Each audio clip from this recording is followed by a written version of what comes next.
Bueno, vamos a hacer un live corto acerca de un concepto que está incluido en un libro que se llama Tips Esenciales de Negociación.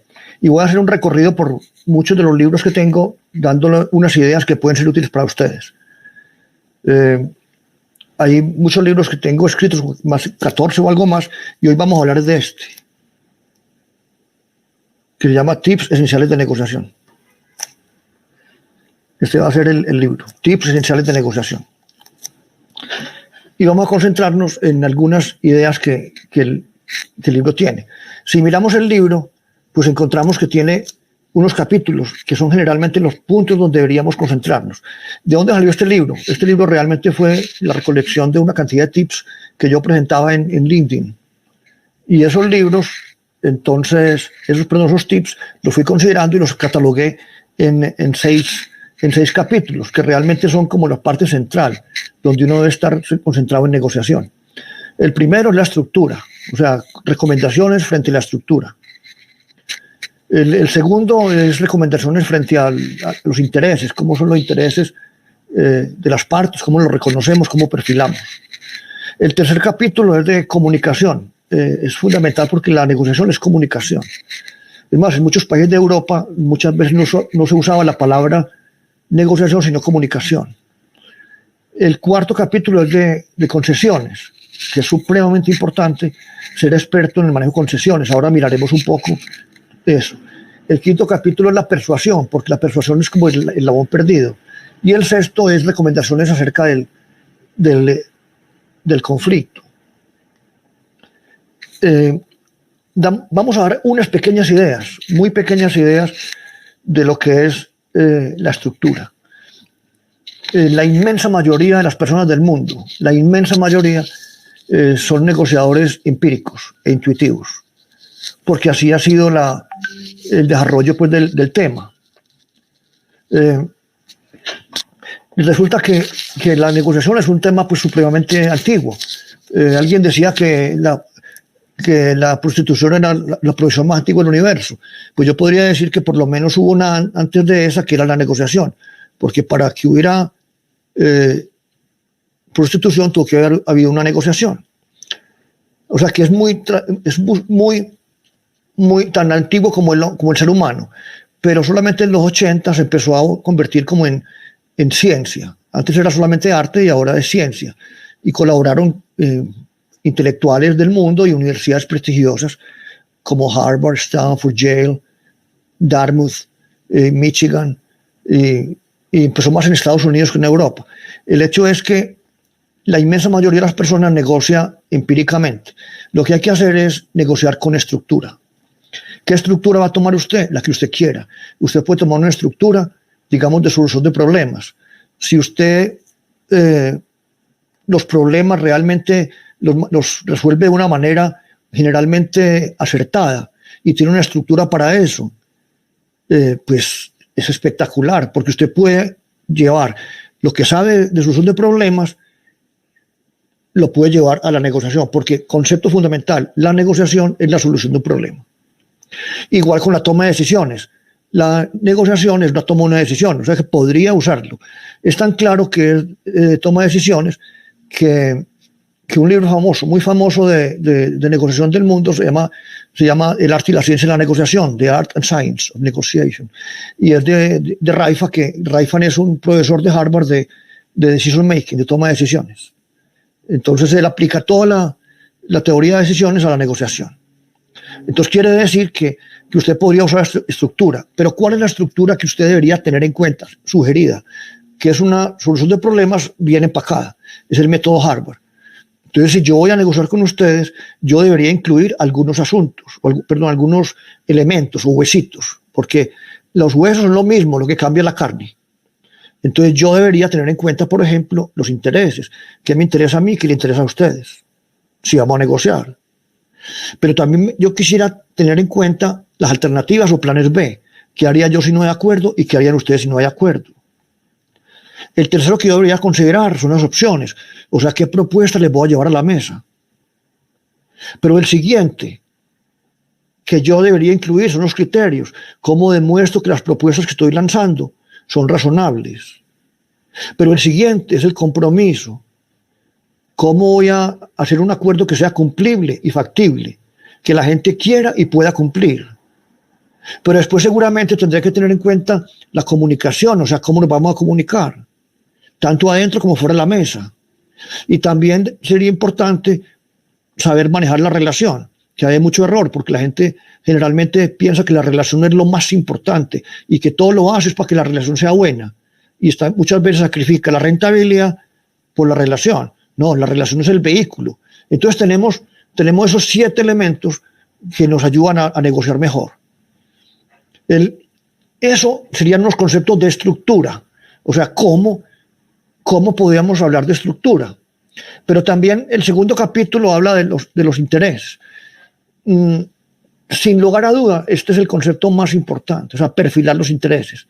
Como me han oído repetir tantas veces, yo el término de perfilar lo tomé fue del FBI, o sea, para perfilar a alguien, es saber con quién estoy negociando.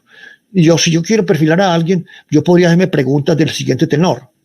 Yo los quiero perfilar a ustedes, entonces yo preguntaría qué les interesa, qué necesitan, qué carencias tienen, qué insatisfacciones, qué problemas, qué dolores, qué tienen para perder, qué miedos, qué incertidumbres, qué dudas. Podría ir un poquitico más y preguntarme qué fracasos han tenido, qué éxitos han tenido, qué amores tienen, qué odios tienen, qué semejanzas conmigo, qué diferencias tienen conmigo, sabiendo que las diferencias son lo más poderoso. Es decir, lo que quiero decir es que hay que trabajar mucho en perfilar los intereses. Si nosotros hacemos esto, es más fácil lograr buenos resultados. Usando esto y trayendo un concepto pues, de estrategia, factores claves del éxito, yo diría que ese sería un valor clave del éxito. O sea, un factor clave del éxito es algo que si usted lo hace, garantiza el éxito. Y si no lo hace, garantiza el fracaso. Pues yo diría que si usted hace bien esto, le da muchas posibilidades de negociar bien. Y si lo hace mal, es casi seguro que va a negociar mal. Entonces quiere decir que necesitamos concentrarnos en eso. El siguiente capítulo habla de comunicación. En comunicación hay muchas cosas para hablar, muchísimas cosas para hablar. Cada vez que se me viene a la mente la palabra comunicación, recuerdo lo que decía una mujer expertísima en comunicación de Estados Unidos, que decía, cuando uno se comunica perfectamente con el otro, es un milagro, porque las posibilidades de que nos equivoquemos en la comunicación son enormes, enormes, enormes. Por lo menos tener en cuenta 2 o 3 aspectos. El primero es que una cosa es lo que usted quiere decir, otra la que efectivamente dice y otra la que le entienden. O sea que la idea es que estemos pendientes de que las 3 sean la misma. O sea que verifiquemos que lo que yo quería entregar fue lo que recibió. Pero podría también hablar de 2 tipos de comunicación que se llaman de alto contexto y bajo contexto, que es una comunicación de alto contexto. El contexto es como la audiencia. Una comunicación de alto contexto es cuando a mí me importa quiénes me están escuchando. Entonces yo, de acuerdo con esa audiencia, yo regulo el mensaje.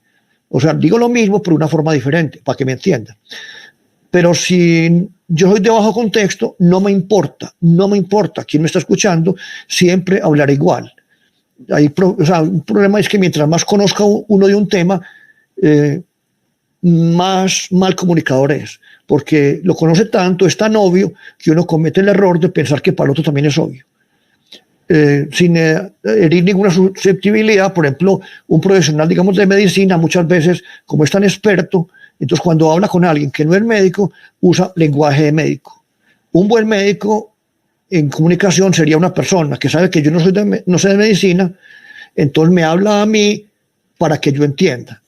Una pregunta muy estúpida que hay que hacer, pero hay que hacerla, y es, ¿el objetivo suyo es que le entiendan o que no le entiendan? Pues yo podría demostrarle que hay mucha gente que habla para que no lo entiendan. El objetivo es que no lo entiendan, porque seguramente considera que si lo entienden se vuelve más terrenal. Hay que perder el pudor intelectual y hablar de una manera que todo el mundo entienda, que entienda el de arriba y el de abajo. La comunicación entonces es supremamente importante. El siguiente capítulo habla de concesiones y también habría mucho que hablar, mucho que hablar de concesiones. Lo primero, como algunos amigos míos expertos en negociación van a decir, no conceder no, pero realmente hay un principio que sería fundamental que usted lo tuviera y es nunca ceda, mejor intercambio. Si ustedes me piden que un producto mío se los venda, me dicen cuánto cuesta, le digo $1,000 y me dicen, ¿me puedes dar un descuento de $100? Si yo digo sí, eso es ceder. Y ceder es una pérdida unilateral. Es un gane-pierde, es un suma cero, porque ustedes ganaron 100 y yo perdí 100. Ceder no es la clave. La clave es intercambiar. Entonces yo diría, ¿cuánto cuesta el producto? Yo digo $1,000. ¿Me puedes dar un descuento de 100? Yo digo, con todo gusto, siempre y cuando me compren no 10 toneladas, sino 20. Acabo de cambiar un poco más de volumen por un precio más bajo. ¿Me das 10? Sí, claro, con todo gusto. 10% siempre y cuando no me pagues a 200 días, págame ya. Es decir, lo que necesitamos es intercambiar, no ceder. Ahí hay unos conceptos supremamente importantes en las concesiones y normalmente tienen que ver con algo muy importante, es el valor. Hay dos valores que vamos a mencionar. Supongamos que hay un carnívoro, no, pongamos un vegetariano que está en una cava llena de carne. La pregunta es cuánto vale la carne para el vegetariano. La respuesta posiblemente es nada. Cuando alguien me responde eso, me está usando un tipo de valor que se llama valor de uso, que un error gravísimo en negociación es negociar con valor de uso. Pero si le decimos al vegetariano que afuera de la cava hay 12 carnívoros muertos de hambre, la pregunta es cuánto vale la carne. Ya el vegetariano dirá mucho. Ahí está usando otro tipo de valor que llama valor de intercambio. Pues resulta que hay que negociar es con valor de intercambio. Cuando yo uso valor de uso, si una cosa no vale para mí, la entrego fácil y rápido. Pero si uso valor de intercambio, esto no vale para mí, pero sé que vale mucho para usted, pues entonces le doy valor. O sea, lo que no vale para mí, pero vale para usted, en realidad vale oro. El siguiente capítulo que se incluye en el libro, que estamos hablando de este libro, que es Tips Esenciales de Negociación. En este libro es la persuasión. ¿Por qué? Porque he considerado que la persuasión, como me han oído ustedes también muchas veces, es el eslabón perdido. O sea, nos falta mucha capacidad de persuasión. Entonces tenemos que trabajar más la persuasión, tanto como en la negociación completamente, puede ser cualquier genérica o la comercial. Entonces hay muchos conceptos. Persuasión voy a recordar, por lo menos, me han oído que yo escribí en el 2017 un libro de persuasión, en 2016. La conclusión es que todo lo que se ha escrito sobre persuasión, incluyendo mi libro, no es más que Aristóteles recargado. Que Aristóteles decía, él no hablaba de persuasión, hablaba de retórica, que uno para poder persuadir a alguien necesitaba argumentos logos, o sea, racionales, argumentos patos, o sea, emocionales, y argumentos etos. Como en alguna emisión anterior, yo insistí tanto, la deficiencia nuestra es argumentos patos. O sea, necesitamos incluir más argumentos emocionales. ¿Por qué? Porque el 95% de las decisiones que tomamos se toman a nivel emocional e inconsciente.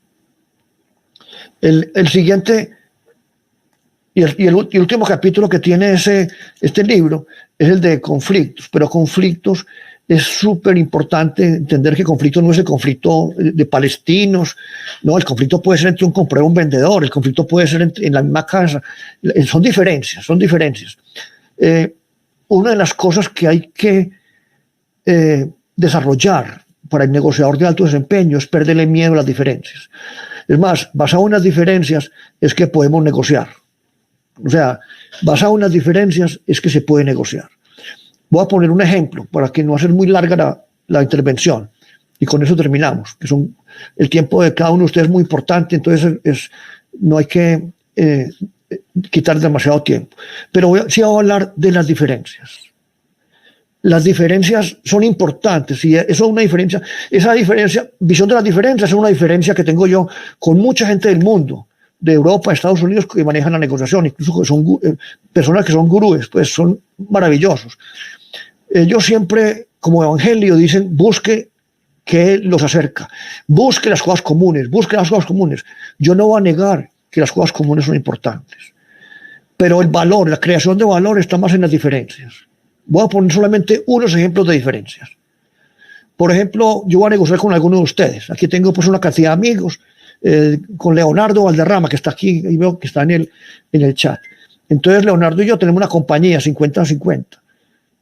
Yo la valoro por los flujos de caja. ¿Cuánto vale para mí? Para mí vale 10 millones de dólares. Pero para él vale un poco más, porque es que la compañía fue fundada por el tatarabuelo. El tatarabuelo la dio al bisabuelo, el bisabuelo al abuelo, el abuelo al papá de Leonardo, y Leonardo lo recibió en un ritual. O sea que para él vale más. ¿Cuánto vale? 15. Por esa diferencia es que podemos negociar, porque mi 50% vale realmente, según mi valoración, vale 5 millones de dólares, y según la valoración de él, vale 7,5. Entre 5 y 7,5 podemos negociar. Yo estaría feliz. Él también feliz y yo feliz. Esa diferencia. Puede que haya otra diferencia que sea pronósticos. La compañía pues vale la cantidad, no hay parte emocional, pero él piensa que la compañía puede crecer un 15% anual y yo no le veo crecimiento. Al final no va a crecer la compañía, no porque no haya posibilidad de crecer, sino porque yo bloqueo el crecimiento. ¿Por qué lo bloqueo? Porque para poder lograr el 15% hay que hacer inversiones. La inversión llega a la junta y yo no la apruebo. ¿Por qué? Porque no le veo crecimiento. Esa relación entre él y yo tenemos que romperla, porque es que al final la compañía no va a crecer porque yo la estoy bloqueando. Entonces resulta que como él la ve con 15% de crecimiento, eso vale 15 millones, y yo la veo sin crecimiento, vale 10, otra vez. O sea, las diferencias en pronóstico se convierten en diferencia en valoración. Diferencia en riesgo. Tenemos una compañía que vale 10 millones, pero tenemos una demanda de 20 millones que se nos viene. Yo no he podido dormir, yo estoy de mal genio. Entonces me dice, pero ¿cuál es tu mal genio? ¿Cómo que cuál? Y la pérdida, la demanda. Entonces me dijo, pero no te preocupes, la demanda apenas la ponen el próximo lunes. No te preocupes, preocúpate el lunes. No puedo. Entonces Leonardo me dice, ya sabes que mire este documento, fírmelo. ¿Qué dice? Pregunto. Vea, dice que usted me vende su mitad, que vale 5 millones de dólares, me la vende por $1. Y yo me quedo con todo el riesgo. Si pierdo el pleito, me va a tocar entregar la compañía y sacar de mi bolsillo 10 millones de dólares. Pero si lo gano, me quedo con una mitad suya que valía 5 millones, la compré por $1. ¿Quiere o no? Yo digo, de una. ¿Por qué? Porque yo no soy capaz de manejar el riesgo. Él sí es capaz de manejar el riesgo. Puede que haya también diferencias en urgencia. Yo necesito la plata hoy, entonces quiero vender ya. Él puede esperar. Y espera 5 años, la compañía vale 10 y no 20, pero él puede esperar, yo no puedo esperar. Diferencia de capacidades. Yo vendo bien, produzco mal, él produce bien, vende mal. Lo podemos hacer. Es decir, lo que podemos hacer es mirar diferencias, porque sobre las diferencias es que podemos llegar a acuerdos. Entonces, ahí está un resumen de este libro. Este libro, pues, se me agotó alguien pregunta que dónde conseguirlo. Se agotó la versión impresa. Lo tengo en PDF, pero estoy pensando en sacar unos pocos libros, que ya afortunadamente todas las acerías, las cervecerías, todo eso es mini, y las editoriales también es mini. O sea, yo ya puedo sacar 10 libros, hasta un solo libro, sale más costoso, pero lo puedo sacar, no tengo que sacar 10,000 o 20,000. Entonces estoy pensando en sacar unos 100 o 200 libros, y cuando los tenga les voy anunciando. Muchísimas gracias. Espero que estos conceptos que fueron planteados en este minuto les ayuden a ustedes de alguna manera, que les den más claridad. Como siempre digo, el objetivo es que ustedes estén mejor al final que al comienzo. Si al final están mejor que al comienzo, yo agregue valor. Y si agregue valor, estaré feliz. Muchísimas gracias por este espacio y seguiré dándole una gira por todos los libros que tengo. O sea que demoramos casi todo este año hablando de esos libros. Y dando recomendaciones pequeñas de esos libros. Por cada libro haremos varios lives. No es que tenga yo 300 libros, son 14 o 15 libros, pero vamos a ir explicando en cada uno algunos conceptos que puedan ser de utilidad para ustedes. Muchísimas gracias y espero que estén bien en su casa.